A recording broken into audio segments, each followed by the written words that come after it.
the Instructor Podcast with Terry Cook, talking with leaders, innovators, experts and game changers about what drives them.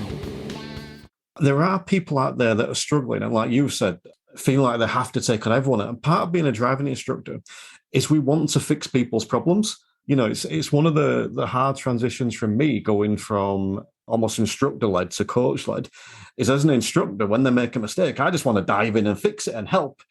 And that's I think it's a natural thing for instructors, and we can't now. So have you got any suggestions on how to manage that side of it? Like I say, feeling comfortable saying no to people or offering alternative suggestions or anything around that? Yeah, I think it's going to be impossible to not feel a little bit anxious or a little bit guilty about saying no to somebody when they're asking you for help. But practice makes perfect. You've just got to do it time and time again, and have if you can, a stock phrase that you use in your head that says, sorry that I can't be your driving instructor right now. This is what I recommend you do. This is where I think it would be a good idea for you to go. Here is the website here. Here are some people that I recommend there. I wish you well, do take care.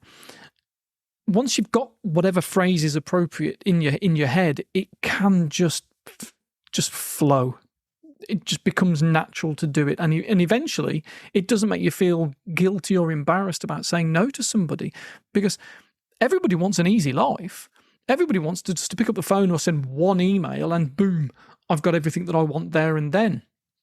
And that's not your fault if somebody else has got the wrong expectations.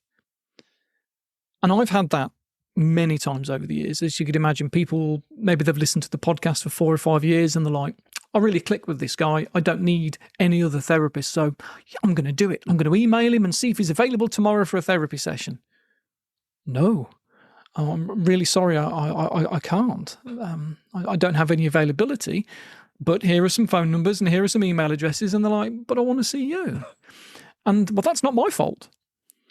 And it sounds really harsh to think of it. And as I say that now, I don't say those words in my head, but I guess that's the meaning behind my actions, which is, okay, their expectations are in the wrong place, and that's not my fault. I have done nothing wrong. I didn't ask for that inquiry. I didn't ask to upset you.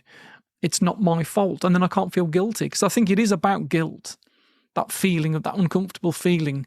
And maybe that stems from, do we sometimes think, well, I'm not good enough anyway, so the more I do, the better I'll be.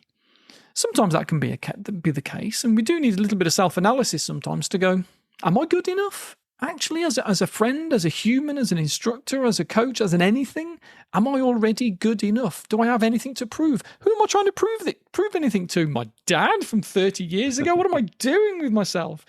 And we all have that sort of process. I remember,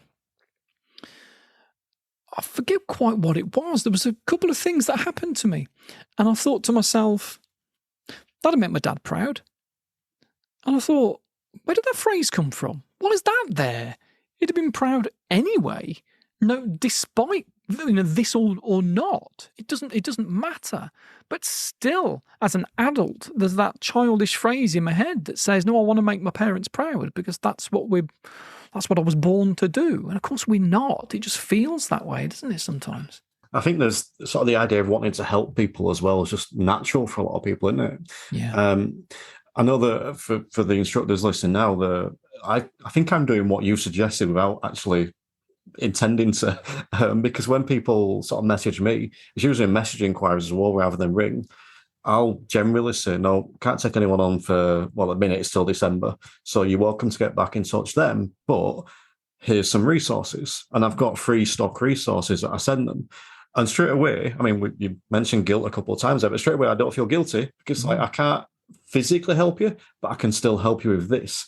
So maybe anyone that's listening now, if there's something that you can offer, whether, I don't know, like I've got my 5-minute theory podcast and I've got a group that I use and some other bits and bobs that I send their way, and that seems to alleviate any guilt, although it wasn't intentionally why I was doing it. So that's a good thing. And in fact, just on that, we're talking about tests and students and stuff. I think the other thing I'd love to get your opinion on is the pressure students are under. Now, this is sort of a double-edged sword, if you like, in that normally if someone fails a driving test, it's sort of in the good old days, before 2020, you could retake it 5 or 6 weeks later. Often you could even get in a couple of weeks later. At the minute, it's 6 months. So that's added pressure. And one of the things that I mention a lot is sometimes coming to a driving test, the students start to feel the pressure. Yeah. And that's when I'd say, right, let's put your test back 3 weeks. And we're going to work on those pressure situations that hadn't arisen before. We can't do that now. So I'm just wondering if you've got any, I suppose, initially advice that we could be offering our students that are feeling that pressure. But I suppose on the flip side, then that's added pressure to instructors as well. So any advice that you could offer us as well? Well, I think it starts in some of the early sessions. I think it probably starts if people aren't already doing it. And I know when I learned to drive many years ago, and they didn't mention nerves or pressure or anything like that back in those days. It wasn't until I became a therapist that anybody taught me any breathing exercises to help me to regulate my heart rate so that I didn't get too hot or didn't get too sweaty or didn't feel too nervous. I didn't know anything about that until I became a therapist, until I trained as a therapist. And I think, why isn't this taught to kids in school? It's one thing to stretch children's comfort zones, put them on stage in front of their school friends in some assembly or something and do Oliver Twist or whatever.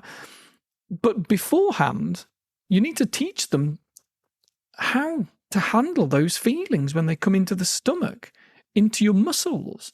Because when you transfer that into a car, we want to be stable. We want to sit in that seat and hold that steering wheel and it doesn't shake. If we can teach people right at the start, if you do feel that your body gets a bit tight, gets a bit nervous, then you check it. Check your body before you actually put your seatbelt on. Are you holding yourself too tightly? Are your shoulders up too high? Let them hang a little bit looser. Are you holding your neck too tightly? Are you actually comfortable here? Are you gripping the steering wheel too tightly? And I'm sure you probably do that. But if you can just relax that little bit and tell your body that everything's going to be okay, you've got a better chance of being able to regulate your heart rate when you take a few deep breaths from the diaphragm, deep in the bottom of the lungs, rather than the shallow breathing at the top half. The sort of stuff you've probably heard me waffling on about all the time. But if people just Google breathing exercises for anxiety, fight or flight response, all that sort of stuff, you'll get all these YouTube videos and clips and demonstrations of people talking about diaphragmatic breathing, how to regulate your heart rate.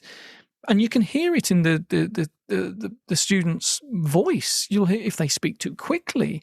You know that they're gasping for breath. They're gasping for breath. Blah blah blah blah blah blah. Slow down. If you can teach them just how to soften the body, how to take a few deep breaths, how to feel in control of their body, then what happens then? It doesn't matter if, because beforehand there's this thing that says, yeah, but what if? What if I get nervous? What if I get scared? What if I start to shake? What if I get that feeling in my stomach? What if I feel like I need to go to the toilet? If it doesn't matter that they get that feeling, because the answer is, it doesn't matter, you'll be able to control that a little bit. A little bit of anxiety is good. It keeps you sharp. It keeps you focused, but obviously too much can be a hindrance. So they need to know how to find that balance in between where they can feel something so that it keeps them sharp and it keeps them listening, so they don't wander off in their mind and they're thinking about what they've got to do later that day. They are actually listening to the examiner and they are watching the road. If they can find that middle ground with a little bit of anxiety, just enough to keep them focused, but not so much to make them shake, they're going to feel in control. And I think that's really important for people. The Instructor Podcast with Terry Cook, talking with leaders, innovators, experts and game changers about what drives them.